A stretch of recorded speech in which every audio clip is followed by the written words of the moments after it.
주님 안에서 건강하십시오.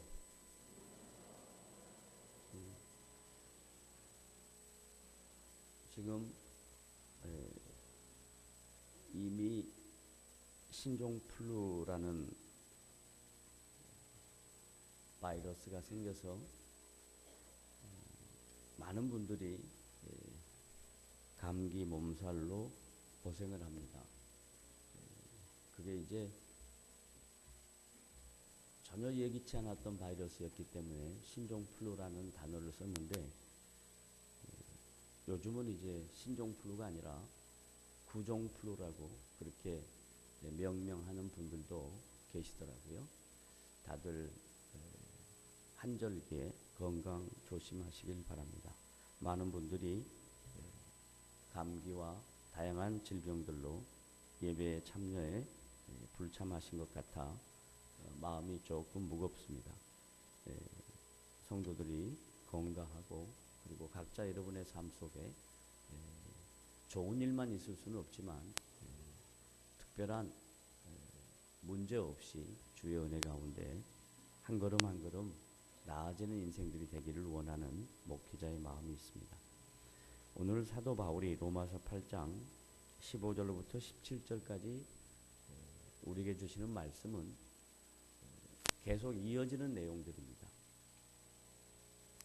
그 이어지는 내용의 핵심은 바울이 로마 교회 성도들에게 하나님과 하나님의 백성들과의 관계성을 설명하고 있습니다.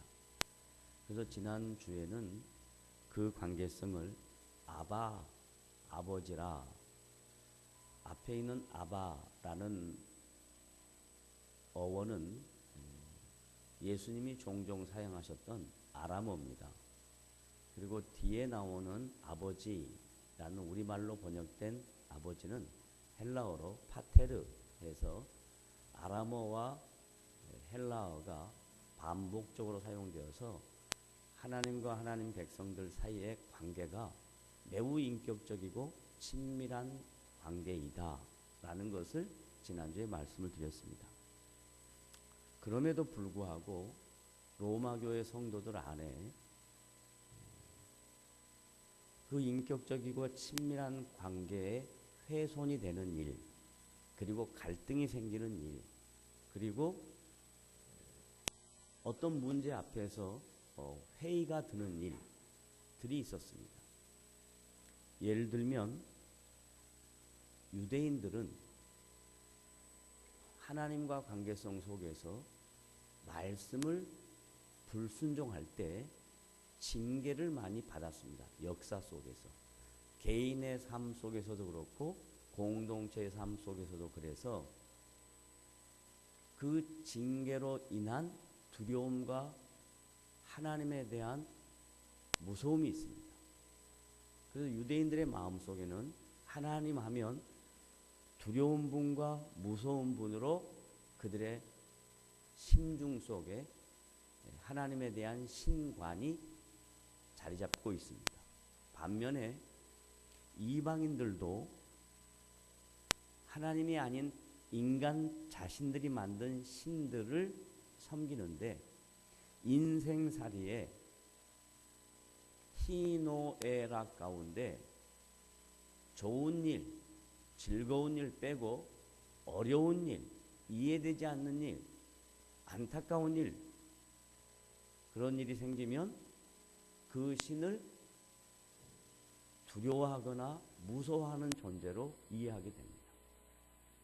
이건 예수 그리스도 안에서 하나님의 자녀와 하나님의 백성 사이가 유대인들이 갖고 있는 하나님에 대한 두려움, 무서움이나 다른 이방 신들에게 갖는 이방인들이 신께 대하는 두려움과 무서움이 동일하게 예수 믿는 사람들에게도 있다면 그건 문제다라는 지적을 하는 거예요. 그래서 바울은 로마 교회 성도들에게 로마서 8장 오늘 본문 15절에 너희는 다시 무서워하는 종의 영을 받지 아니하고,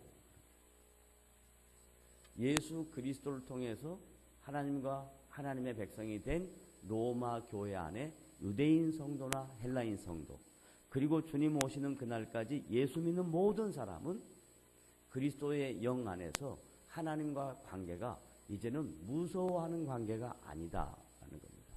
따라합시다. 나는 성령 안에서 하나님이 무서운 분이 아니다. 두려운 분이 아니다. 그런데도 불구하고 성경에 분명히 이렇게 계시되어 있고 제가 그 의미를 충분하게 설명했는데도 불구하고 우리의 마음속에 어려운 일이 생기거나 예기치 않는 문제가 생기면 자꾸 하나님이 나를 징계한다라고 생각합니다.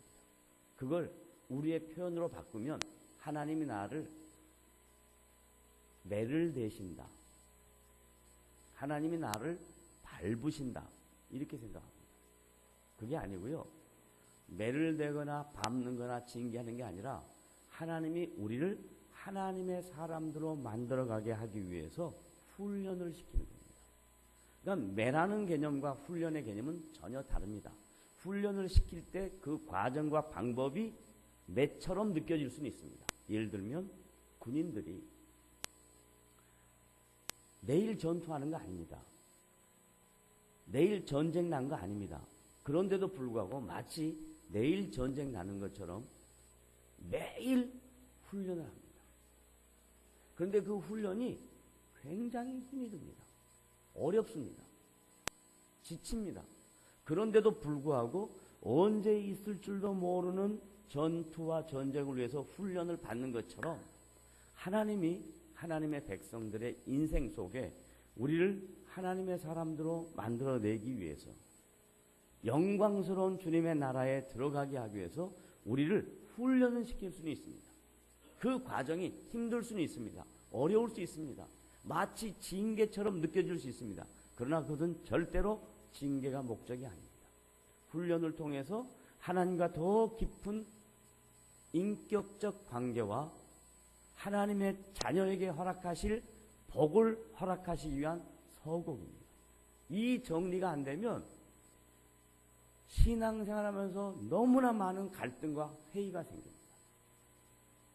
하나님 무서운 존재, 두려운 존재로 이해하면 자기의 인생 속에 문제가 생겼을 때 그 무섭고 두려운 그분이 나를 징계했다 이렇게 생각합니다. 이건 아주 비성경적인 내용입니다. 성경에서는 뭐라고 너희는 다시 무서워하는 종의 영을 가지지 아니하고, 종이라는 개념은 하나님과 분리되어 있고 단절되어 있습니다. 그리고 그 종은 주인을 두려워하고 무서워할 수밖에 없습니다.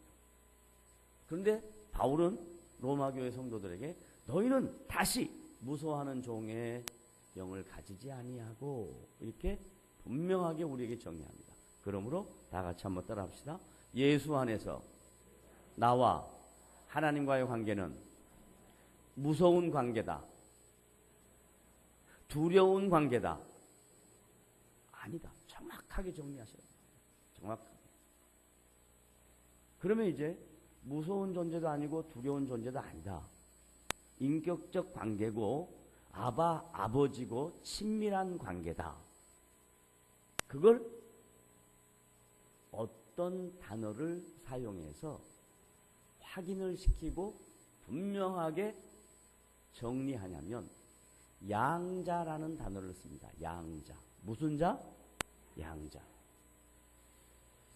양자가 뭘까 하는 겁니다. 요즘은 이제 많이 연세가 드셔서 TV 브라운관에 잘 안 보이는데 옛날에 양자씨 있었죠? 기억나세요? 여자 탤런트 중에 전양자씨 있었잖아요. 아주 후덕하게 생기신 한국의 어머니상 전양자씨.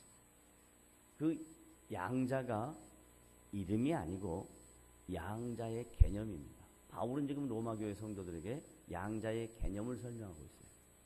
로마가 제국을 만들기 위해서 주변에 있는 나라들과 전쟁을 많이 했습니다. 그래서 전쟁을 하고 나면 꼭 전쟁을 통해서 지출해야 될, 전쟁을 통해서 어쩔 수 없이 감내해야 될 내용들이 뭐냐면 전쟁터에 나갔던 군사들, 군인들, 남자들 많은 수가 전쟁터에서 자신의 생명을 잃게 됩니다. 그래서 남자가 부족한 거예요. 아버지가 아들에게 자기가 갖고 있는 모든 것을 유산으로 상속으로 남겨줘서 그 가문과 그 가정의 전통이 대대로 이어져야 되는데 로마가 제국을 만들다 보니까 영토를 넓히다 보니까 다른 나라를 침공하다 보니까 예기치 않게 남자 전쟁에 나간 군사들의 생명의 손실을 받게 됩니다. 그래서 아버지가 아들에게 줘야 할 유산과 상속이 없어집니다. 그러면 로마 제국이 큰 땅을 차지하고 막강한 권력과 힘을 갖고 있어도 문제가 뭐냐면 정통성의 문제가 생깁니다. 그래서 로마에서 어떤 제도를 만드냐면 양자 제도를 만듭니다. 혈육적으로 나와는 전혀 관계가 없는데 내가 죽고 난 다음에 우리 가문과 이 로마 제국을 이끌어갈 수 있는 일원으로 유산과 상속을 통해서 그에게 내가 갖고 있는 모든 권리를 이양해주는 제도로 양자 제도가 있습니다. 그래서 여러분이 로마 시대를 배경으로 한 영화를 보면 코바디스나 십계나 뭐 등등 그러한 내용들의 영화를 보면 로마의 집정관들이나 원로원에 있는 사람들이나 하이 소사이어티에 속한 고위층들은 반지를 다 끼고 있는데 그 반지를 통해서 서류에 도장을 찍습니다. 그걸 seal, 인친다라고 이야기합니다. 도장을 딱 찍어서 저 아이는, 저 아들은 나하고 육신적으로는 전혀 관계가 없는데 내가 갖고 있는 모든 권한, 내가 갖고 있는 모든 소유, 내가 갖고 있는 모든 것 상속하고 유산으로 주고 그리고 내 아들이라고 호칭을 한다. 그 개념이 로마서를 기록할 때에 헬라인이나 유대인이나 그 동시대에 살고 있었던 사람들은 다 인지하고 있어요.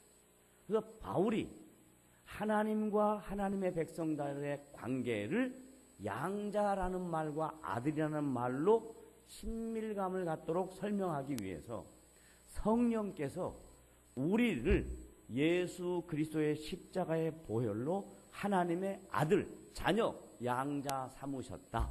그래서 도장을 치셨다라는 얘기를 로마서 8장 15절, 16절에 쓰는 겁니다.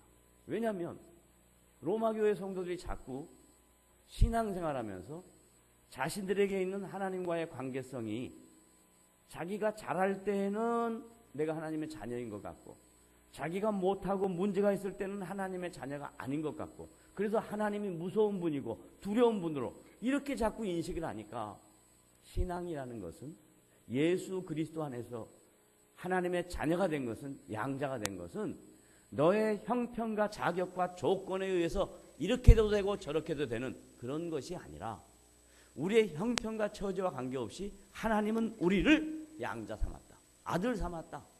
그러니 절대로 무서워하는 종의 영을 갖지 않았다. 두려워하지 말아라 라고 얘기합니다. 그럼 저희와 여러분들이 오늘 이 말씀을 통해서 분명하게 정리해야 될 것은 다시 한번 따라합니다. 예수 그리스도 안에서 나는 하나님의 아들과 양자가 되었다. 그렇습니다. 그러면 이제 이 하나님과의 관계를 양자가 되고 아들이 되었다라고 이야기하면서 우리가 아바 아버지라고 부른다. 친밀감과 인격적인 관계를 갖게 되었다. 이제 거기까지 끝나버리면 이 말씀에 대한 더 심층적인 의미를 잘 이해할 수가 없습니다. 왜 그렇게 하셨는가? 왜 하나님이 우리를 다시는 무소하는 종의 영을 갖지 아니하게 하고 하나님의 자녀가 되게 하고 양자가 되게 하셨나?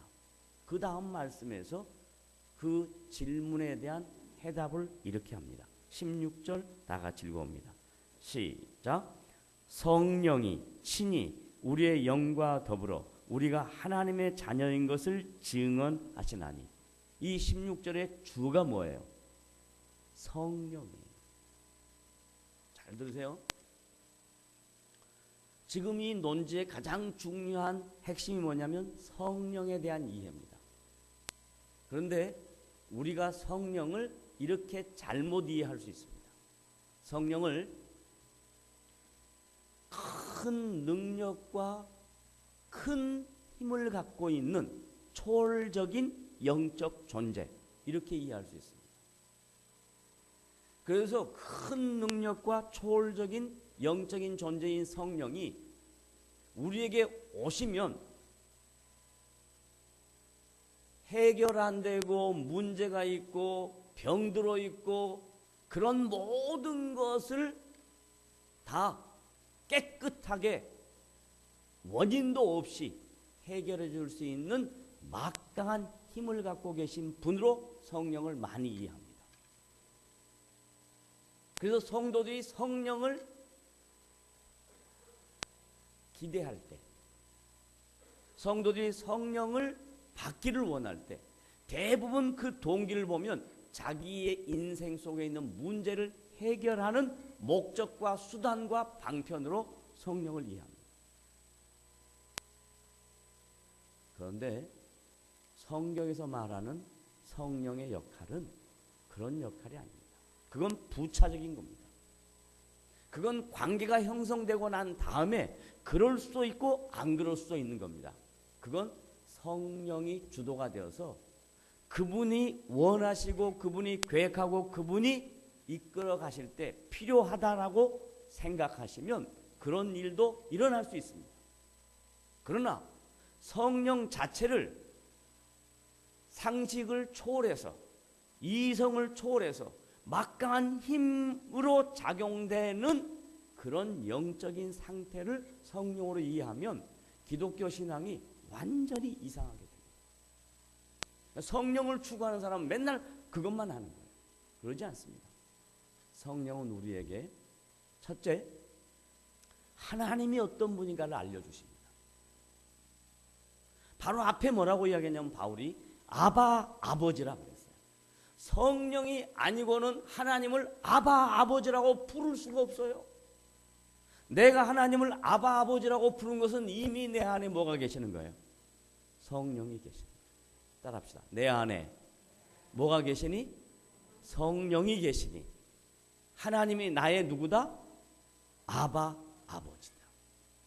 성령은 죄로 물든 영혼들에게, 하나님과 단절되어 있었던 인간들에게 하나님의 하나님 되심과 나의 죄의 문제를 해결하시고 나를 하나님의 백성 삼으시고 하나님의 자녀 삼으시고 하나님의 양자 삼으시는 그 일을 성령께서 하신다는 걸 가르쳐 줍니다. 그리고 나면 두 번째, 성령은 우리 안에 영적 감각을 소유케 하셔요. 그래서 이 성령이 작용되어야 성령에 계시된 진리의 말씀이 내 안에 들어와요. 성령이 아니고서는 하나님의 말씀을 절대로 깨달을 수가 없어요. 따라합시다. 성령이 아니고서는 뭘 깨달을 수 없다? 하나님의 말씀을 깨달을 수 없다. 왜? 질문입니다. 왜 그럴까요? 왜 성령이 아니고는 하나님의 말씀을 깨달을 수 없을까요? 네, 좋아요. 성경 자체가 성령의 감동으로 기록됐어요. 이게 인간의 이성의 산물이 아니란 말이에요. 인간의 경험의 보고가 아니란 말이에요.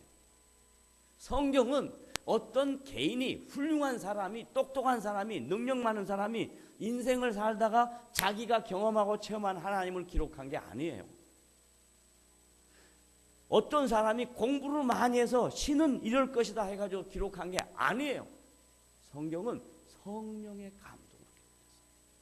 그러니까 성령이 아니고서는 하나님의 말씀을 절대로 깨달을 수 없어요. 예를 들면 성경에 말도 안 되는 얘기들이 있거든요. 그걸 다른 말로 말하면 이성으로 이해 안 되는 일들이 있거든요. 상식으로 이해되지 않는 일들이 있거든요. 그게 성경의 처음부터 끝까지의 내용이에요. 자,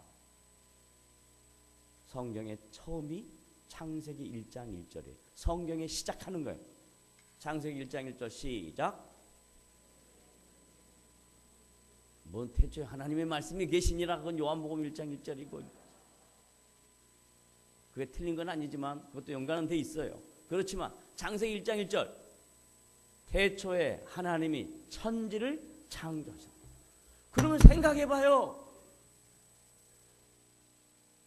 이 모든 눈에 보이는 가견적인 것들이 어떤 원인이 있어서 그 원인의 결과로 생긴 것을 이성이라고 이야기해요.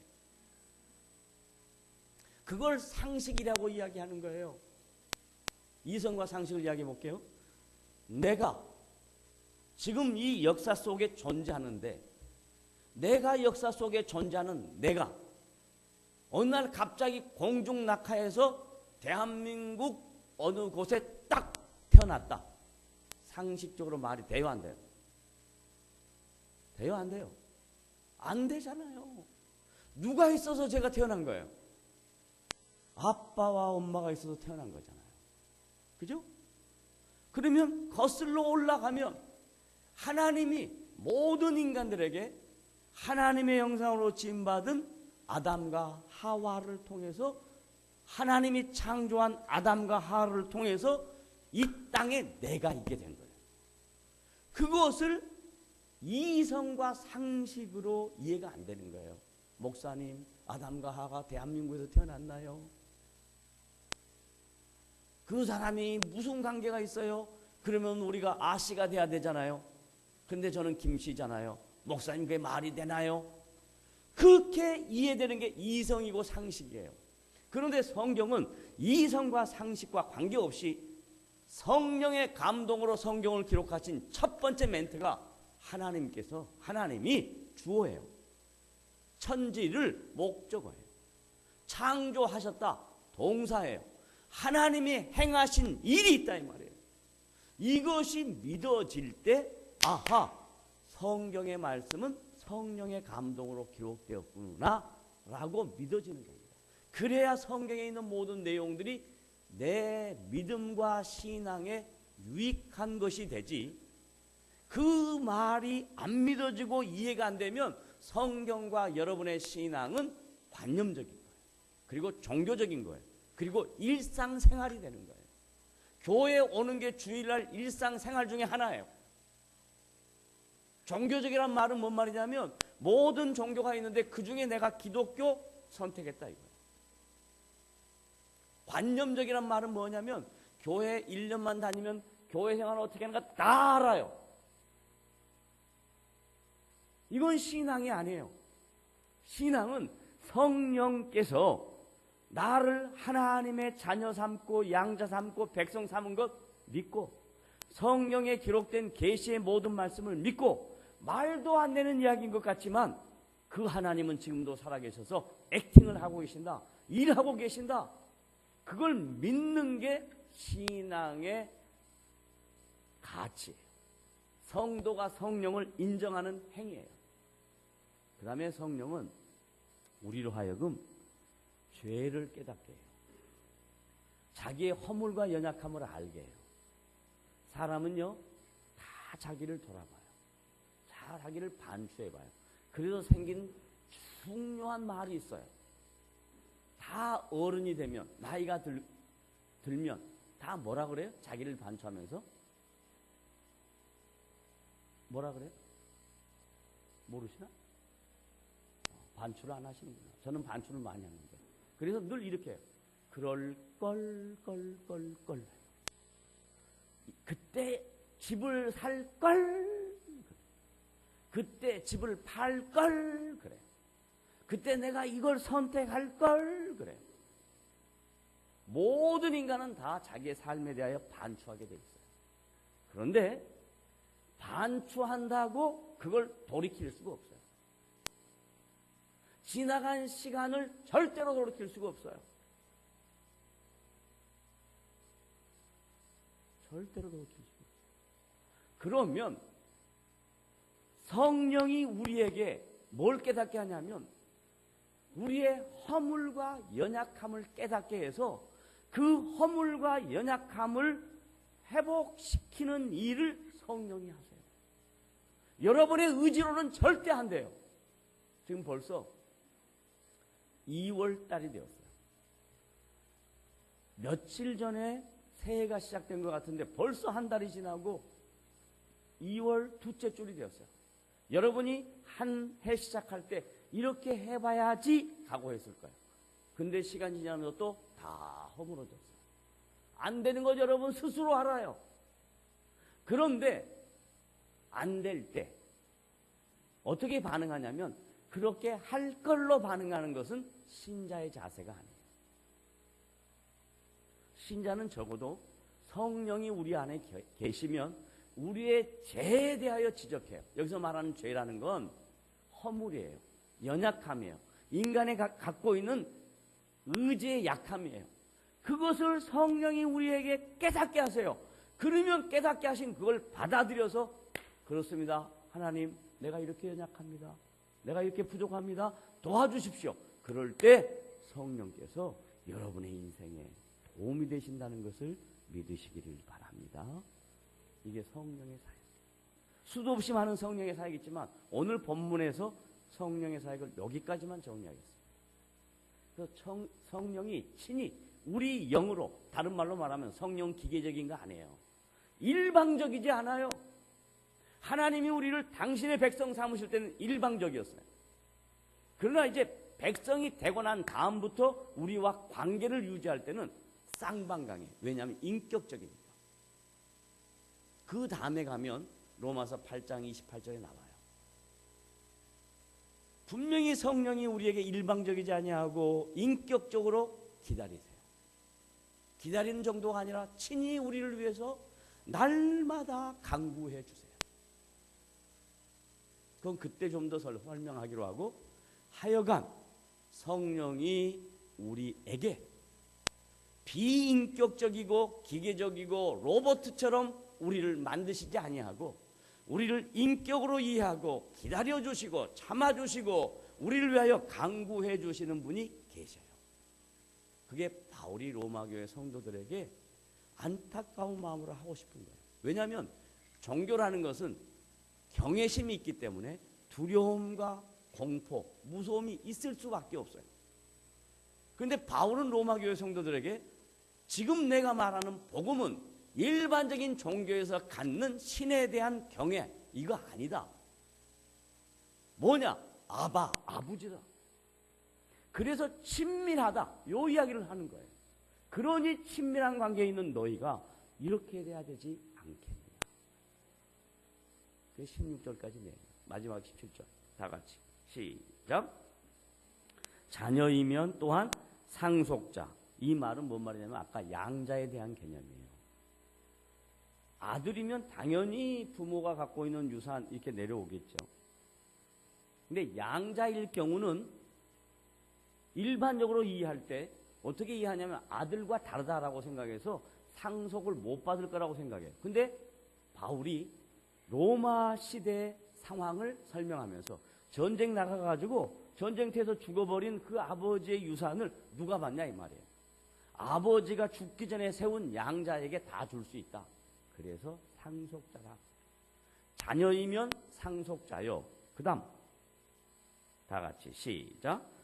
곧 하나님의 상속자요 그리스도와 함께한 상속자다. 그러니까 이 상속에 대한 개념을 물질적이고 현세적인 개념으로만 이해하지 않았다 이 말이에요. 하나님이 갖고 계신 모든 능력과 영광과 권세를 하나님의 백성에게 성령을 통해서 주셨다. 그래서 뭐라고 이야기하냐면 영접하는 자, 곧 그 이름을 믿는 자들에게는 하나님의 자녀가 되는 뭘 받았다? 권세. 그래서 권세라는 말을 쓰는 거예요. 거기서 말하는 권세는 또 이렇게 이해하면 안 돼요. 내가 하나님의 자녀가 되는 권세를 받았으니 이 유리컵 덮개로 금이 될지어다. 이게 권세예요? 그래요, 안 그래요? 대답해봐요. 금이 될지어다. 그래요, 안 그래요? 아니잖아요. 그러면 입안에 있는 썩은 충치가 금리가 될지어다. 이게 하나님의 권세다. 믿으십니까? 그러면 금리 된다. 믿어요, 안 믿어요? 이런 것을 권세라고 생각하는 얼어 죽을 사람들이 많아요. 옆에서 봤대. 목사님, 저는 옆에서 봤어요. 너 눈은 금으로 기부스했냐? 이런. 하나님의 권세는 그런 거 아니에요. 하나님의 권세는 뭐냐면 그 뒤에 설명이 나와요. 하나님의 권세는요, 고난당할 때, 어려운 일을 당할 때 나 혼자 이 고난과 어려움 속에 있지 않다는 것을 믿고 어떤 어려움 속에서 좌절하지 않는 걸 권세라 그러는 거예요.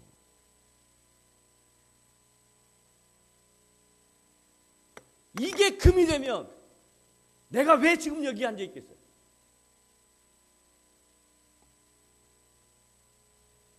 오늘도 이거 금 만들고 내일도 금 만들고 금 만들어서 오늘 밤에 기가 막히게 어디? 터미널? 그 다음 날은 이거 또 금 만들고 어디? 샴푸? 얼마나 좋아. 이게 무슨 신앙생활이에요? 우리 일반적으로 이해하고 있는 권세를 안 되는 것을 되게 하는 것으로 이렇게 잘못 생각합니다. 말도 안 되는 것이 하나님이 막 하니까 됐다 이렇게 생각합니다. 그래서 그렇게 된 사람만 보면 대단하게 보이는 거예요. 그러면서 어떻게 되냐? 나는 왜 안 될까? 기도가 적어서 그런다. 봉사가 적어서 그런다. 헌금을 적게 해서 그런다. 그러면 그 권세 체험하려고 봉사하고 그 권세 체험하려고 헌금하고 그러면 그건 하나님이라는 이름을 통해서 여러분 바보들이 되는 겁니다. 바보들이 되는 겁니다. 하나님은 그런 하나님 아니에요. 하나님은 그런 하나님 아니에요. 자, 그러면 어떤 분이신가? 17절에 자녀이면 또한 상속자 곧 하나님의 상속자여 그리스도와 함께한 상속자다. 상속자니 이걸 잘라서 다 단문으로 잘랐어요. 그리고 난 다음에 다 같이 시작. 우리가 그와 함께 영광을 받기 위하여. 자, 제가 물을게요. 분명히 예수를 믿고 하나님의 자녀가 되면 우리에게 생명의 면류관, 영광의 면류관 다 받았어요. 그래서 그걸 뭐라고 이야기하냐면 우리가 존귀한 자가 됐다라고 얘기해요. 존귀합니다. 그러나 이 땅에 사는 여러분의 실제의 삶을 보면 이걸 영광이라고 말하기는 어렵잖아요. 영광이라는 것은 눈에 보이지 아니하는 것입니다. 하나님만이 우리에게 주실 수 있는 겁니다. 그래서 그 영광은 이미 받았어요. 그리고 앞으로 천국에 가서 누릴 거예요. 그런데 재미나는 건 현재 시상으로, 현재 분사 시상으로 우리가 이 땅에서 살 때, 하나님의 자녀로 살 때, 양자, 아들로, 백성으로 살 때 우리에게 뭔 일이 일어나냐? 영광을 받기 위하여 그 다음 뭐라 그래요? 함께 고난도 받아야 된다. 할 때 그 고난의 시제는, 고난을 받는 시제는 현재 시제예요. 현재. 우리가 이 땅에 성도로 살아가는 현재 시제예요. 그럼 제가 묻겠습니다. 예수 믿고 신자답게 산다는 것은 고난스러운 일인가요? 축복스러운 일인가요? 네, 그렇죠. 고난의 일이에요. 예수 믿고 신자로 살아가는 고난의 일이에요.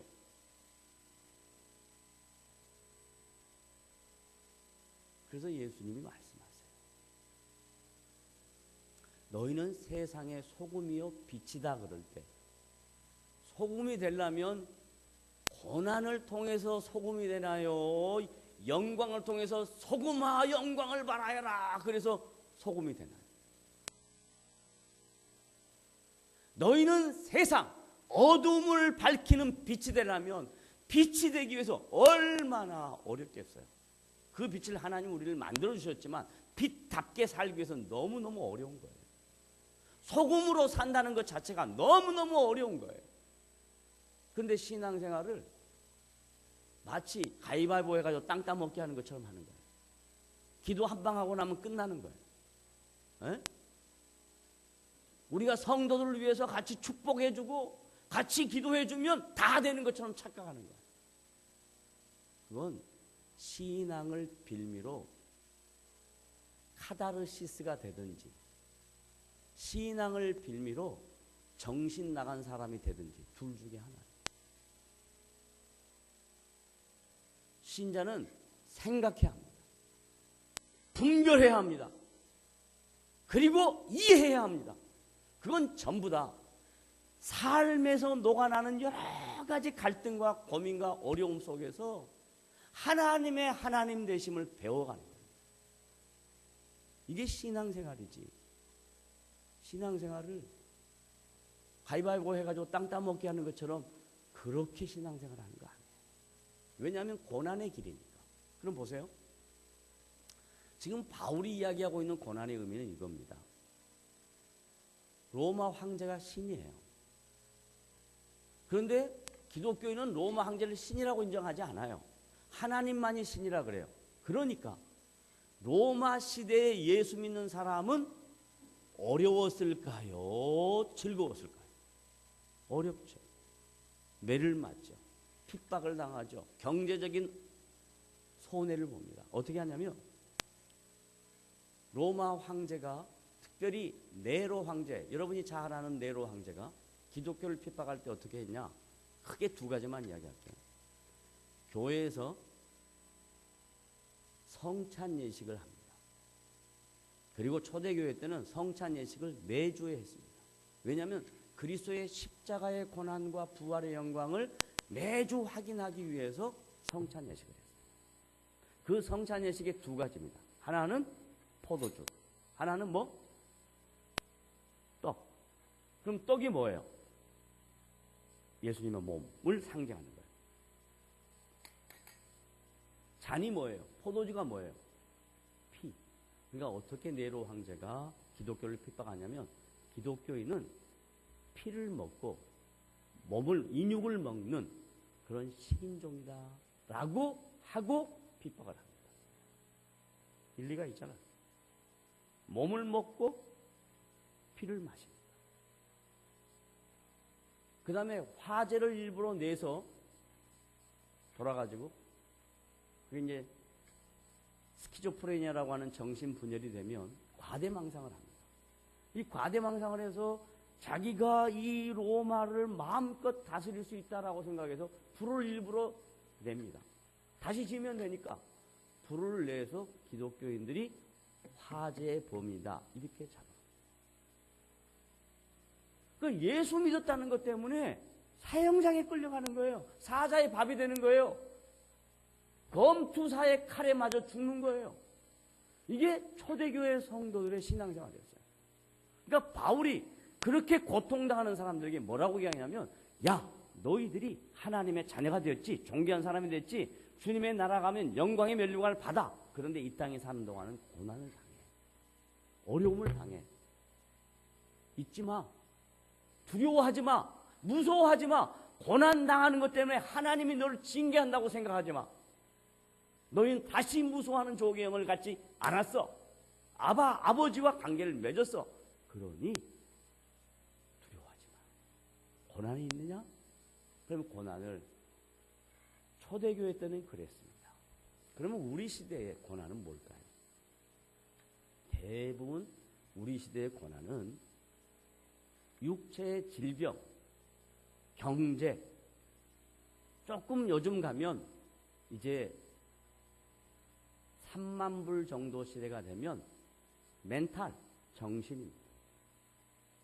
근데 사실 제일 큰 고난은 뭐냐면 영적 고난입니다. 그건 나중에 얘기할 기회가 있으면 하기로 하고, 우리가 고난이라고 이 땅에 살면서 생각하는 것은 대부분 이 세 가지 안에 다 들어있습니다. 육체의 질병, 경제, 그 다음에 심리적인 문제, 이 세 가지.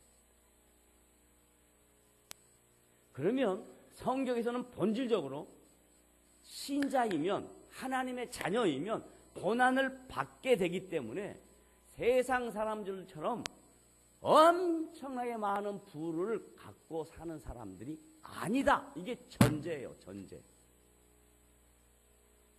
그러면 하나님이 우리에게 부를 줬다. 그러면 부를 나누라고 준 거예요.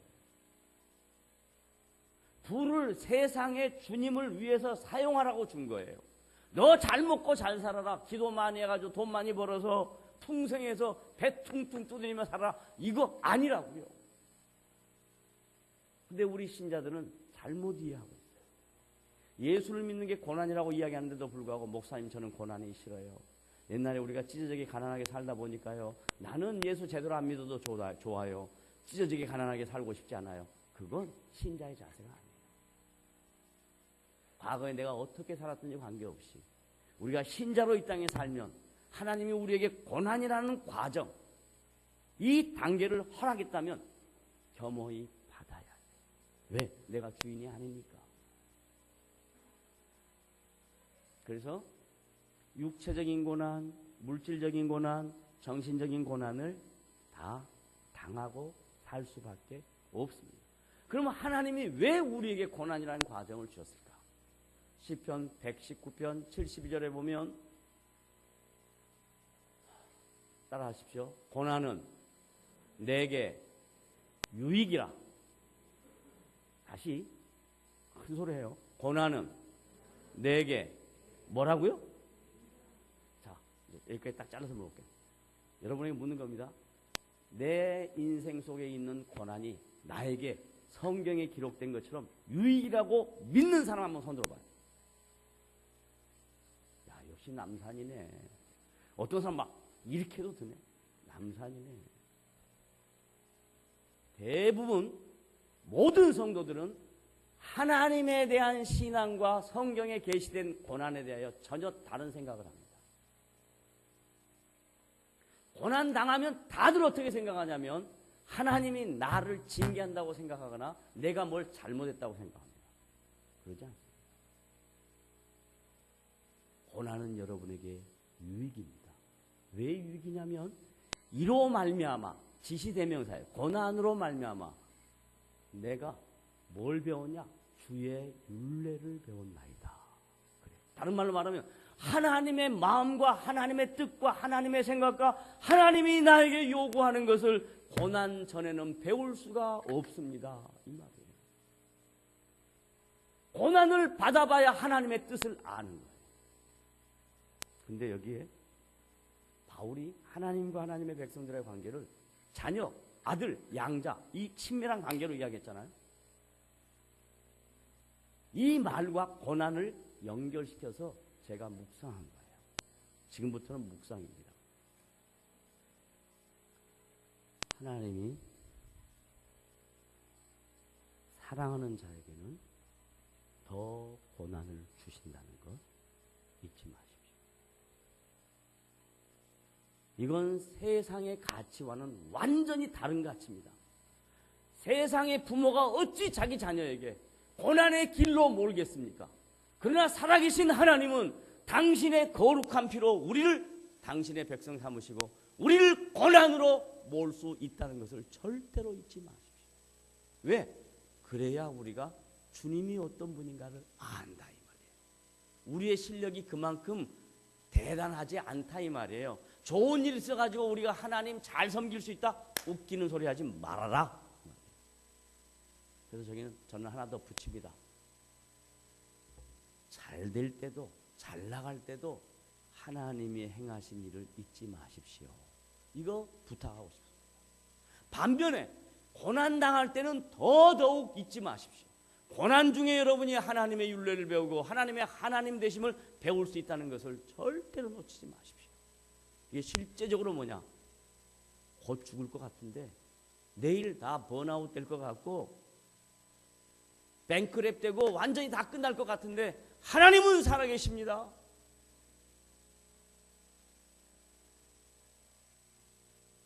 그 살아계신 하나님이 그 자녀의 고난을 멀리하지 않습니다. 그 고난 중에 성령이 우리에게 오셔서 우리의 연약함과 허물과 고난 중에 있는 나의 상태에 그분이 간섭하시고 하나님의 때가 되면 분명히 하나님은 우리의 인생을 회복하실 것을 믿으셔서 신자가 당하는 고난을 하나님의 저주나 무서움과 두려움으로 받지 마시고 하나님이 나를 하나님의 사람으로 세워가기 위한 필수 과정이구나 하는 것을 정확하게 깨닫고 지금 만약에 고난의 자리가 아니라 축복의 자리에 있다면 하나님이 왜 나에게 축복을 하셨는가 다시 생각하고 그것을 주의 나라와 영광을 위하여 쓰임받는 복된 성도들이 될 때에 고난과 축복이 동전의 양면으로 똑같은 것인 것을 알게 될 것입니다. 그래서 바울은 로마서 8장 15절부터 17절 그 내용을 쓰고 싶은 거예요. 로마 교회 성도들, 사랑하는 지체들아, 너희들이 다시는 무서워하는 종의 영을 갖지 않았다. 하나님은 너희들을 아바 아버지로 한다. 자녀다, 양자다, 백성이다, 그의 아들이다. 뗄래야 뗄 수가 없다. 그리고 내가 너를 찾아왔다. 성령이 너와 함께한다. 그래서 인격적으로 너를 다스린다. 그러니 고난 가운데 있을 때 낙심하지 말아라. 좌절하지 말아라. 주를 바라보아라. 여러분 각자의 심령의 상태를 열고 영광의 주님을 바라보되 그 영광의 주님의 이면에 고난 당하셨던 십자가의 주님이 분명히 우리에게 있었습니다.